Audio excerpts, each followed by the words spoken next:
ঋণ থাকা অবস্থায় ঋণ পরিশোধ না করে কোরবানি করা যাবে কি? কোরবানির গোশত বন্টনের উত্তম পদ্ধতি কি? গোশত 3 ভাগ করা কি আবশ্যক? শরীকদের কারো পুরো বা অধিকাংশ উপার্জন হারাম হলে কি সবার কোরবানি বাতিল হয়ে যাবে?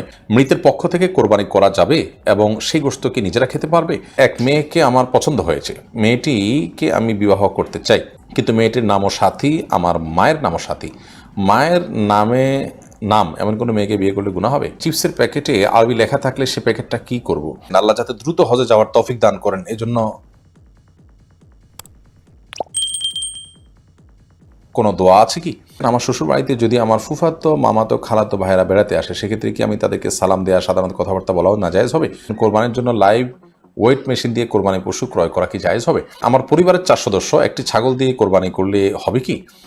শাহিনী আইডি থেকে আপনি লিখেছেন, আল্লাহ যাতে দ্রুত হজে যাওয়ার তৌফিক দান করেন, এজন্য কোনো দোয়া আছে কি? বিশেষ বা সুনির্দিষ্ট দোয়া তো নেই, কিন্তু আপনি আল্লাহ তালার কাছে সাধারণভাবে দোয়া কবুলের সময়গুলোতে করবেন, দোয়া আল্লাহর কাছে চাওয়াগুলোকে পেশ করবেন, চোখের পানি ফেলবেন, নিজে একটু একটু করে পয়সা করে জমাবেন, চেষ্টাটা আপনি করবেন অন্তত যে আল্লাহ রাব্বুল আলামিন যেন আপনাকে তৌফিক দান করেন। এমনি তার আগে আপনি লিখেছেন, আমার পরিবারের 4 সদস্য একটি ছাগল দিয়ে কোরবানি করলে হবে কি?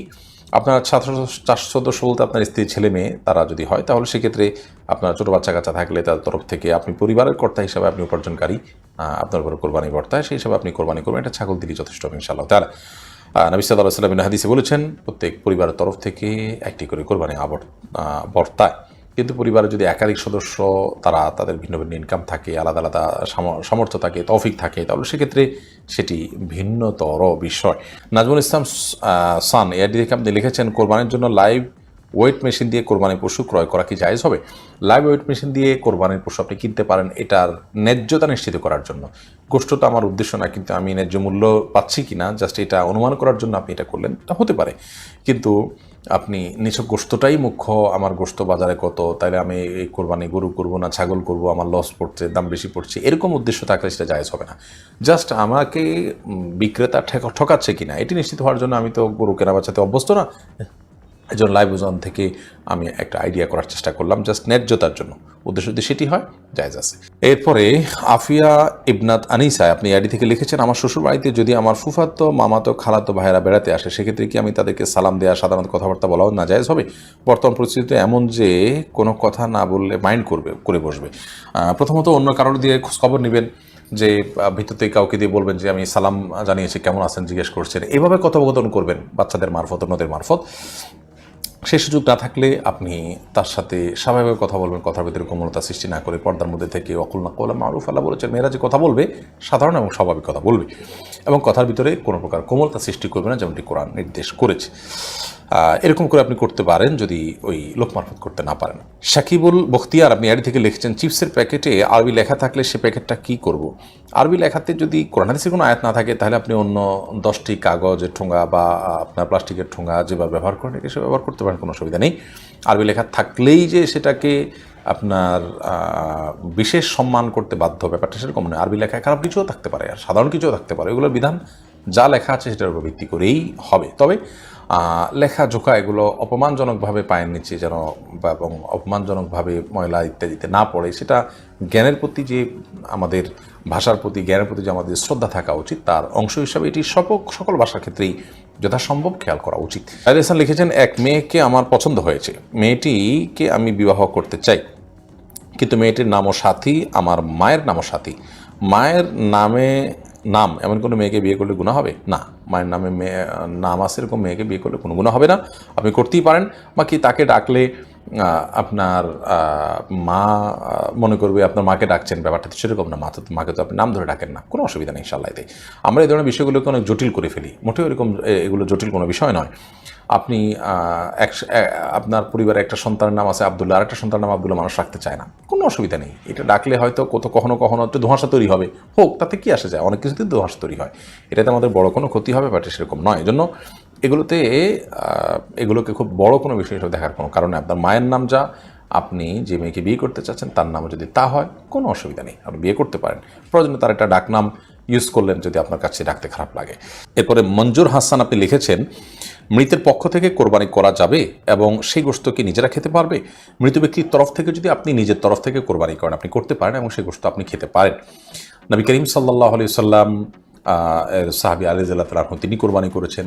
যদিও সৌদি আরবের উলামা ইকরাম তারা অনেকেই বলেন যে মৃত ব্যক্তির জন্য কোরবানি হবে জীবিত ব্যক্তির সাথে মিশিয়ে। ধরুন আমি বললাম আল্লাহ এটা আমার তরফ থেকে এবং আমার মৃত বাবার তরফ থেকে, তো নিজের সাথে মৃত বাবা মা মৃত যে কোনো মানুষকে যোগ করে তারপর কোরবানি করা যাবে। নবী করিম সাল্লাল্লাহু আলাইহি ওয়াসাল্লাম তার নিজের কোরবানি করেছেন এবং তার পূর্বপুরুষ ইব্রাহিম আলাইহিস সালাম তার তরফ থেকেও কোরবানি করেছেন। তো দুটি মত আছে, যদিও সাহাবা ইকরামের আমল দ্বারা বোঝা যায় যে মৃত ব্যক্তির তরফ থেকে কোরবানি করা যায়। অতএব মৃত ব্যক্তির তরফ থেকে কোরবানি করতে পারেন, সে গোশত আপনি নিজে খেতে পারবেন। তবে মৃত ব্যক্তির তরফ থেকে কোরবানির ব্যাপারে যদি মানত থাকে অথবা ওসিয়ত থাকে তাহলে সেক্ষেত্রে সেই গোশত আপনাকে বন্টন করে দিতে হবে, এটা আপনি খেতে পারবেন না। শহীদুল আপনি লিখেছেন শরীকদের কারো পুরো বা অধিকাংশ উপার্জন হারাম হলে কি সবার কোরবানি বাতিল হয়ে যাবে? হানাফি মাযহাবের উলামা ইকরাম এর দৃষ্টিভঙ্গি হলো সবার কোরবানি বাতিল হয়ে যাবে। যেহেতু এখানে একটা এহরাকে দম হচ্ছে, একটা পশু জবে হচ্ছে, অথবা একটা পশু জবের আংশিক নিয়ত খারাপ হলে পুরোটাই সেটার আওতাভুক্ত হয়ে যায়। যদিও সৌদি আরবের স্কলার উলামা ইকরাম তারা এক্ষেত্রে ভিন্ন মত পোষণ করেন। তারা বলেন যে না, আল্লাহ বলেছেন ওয়াল্লা তাজরু ওয়াজরাতান উযরা উখরা, একজনের পাপের বোঝা আরেকজন বহন করবে না।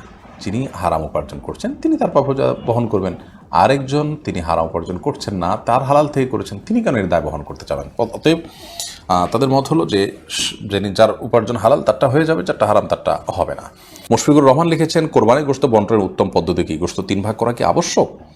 কোরবানির গোশত 3 ভাগ করতে হবে কিনা, এর উত্তর হলো 3 ভাগ করাটা প্রথমত আবশ্যক নয়, তবে উত্তম, ভালো।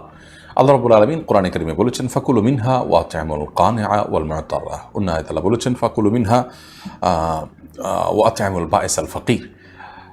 খোলাসা কথা হলো আল্লাহর নির্দেশনা হলো তোমরা কোরবানির গোশত থেকে নিজেরা খাও এবং যারা অভাবী মানুষ দুস্থ তাদেরকে দাও, আর যারা অভাবী দুস্থ নয় তোমাদের আত্মীয় স্বজন প্রতিবেশী তাদের সাথে শেয়ার করো। অর্থাৎ এই 3 ভাগে ভাগ করে আপনি কোরবানির গোশত দিলে বা ব্যয় করলে খরচ করলে সেটা উত্তম। কিন্তু 3 ভাগ সমান হারে করতে হবে, দেশি দিক করা যাবে ব্যাপারটা এরকম না। আপনি নিজের জন্য একটু বেশি রাখলেন, গরিবকে দিলেন একটু বাড়িয়ে, প্রতিবেশী একটু কম দিলেন, অথবা আপনি নিজের জন্য খুব কম রাখলেন, গরিবদেরকে বেশি দিয়ে দিলেন, করতে পারে একটু। মানে 3টা ক্যাটাগরিতে ভাগ করবেন, এটা হলো মূল বিষয়। এখন সমান করে 3টাই করতে হবে এমনটা বাধ্যতামূলক না, তবে সমান করে 3টা করতে পারলে সেটা অবশ্যই ভালো। আল্লাহ 3 ভাগ করতে বলছেন, আপনি এটাকে সমান করে করছেন, গণভোগ্য মানার চেষ্টা করেছেন, এটা ভালো, প্রশংসনীয়। কিন্তু এটাকে বাধ্যবাধক বিষয় মনে করা যাবে না। আমরা অনেকে এটাকে অনেক আবশ্যক বানিয়ে ফেলেছি। উনি স্বাধীন আপনি লিখেছেন ঋণ থাকা অবস্থায় ঋণ পরিশোধ না করে কোরবানি করা যাবে কি? ঋণ থাকা অবস্থায় ঋণ পরিশোধ না করে আপনি কোরবানি করতে পারেন কিনা, এর উত্তর হলো যে আপনার ঋণ দেখতে হবে কী ধরনের। আপনার ঋণটা যদি এরকম হয় যে আপনার প্রাপকের সাথে আপনার একটা চুক্তি আছে, একটা বোঝাপড়া আছে, আপনি তাকে কিস্তিতে আপনার ঋণ পরিশোধ করছেন বা একটা সময় নিয়েছেন, সেই সময় আপনি পরিশোধ করবেন, এরকম সিচুয়েশন থাকলে আপনি ঋণ দিচ্ছেন, আবার আপনি কোরবানি দিচ্ছেন, আবার ঋণ পরিশোধের মতো ব্যবস্থাপনা আপনার আছে, সেদিকে আপনি ধাপে ধাপে আগাচ্ছেন, তাহলে কোনো অসুবিধা নেই।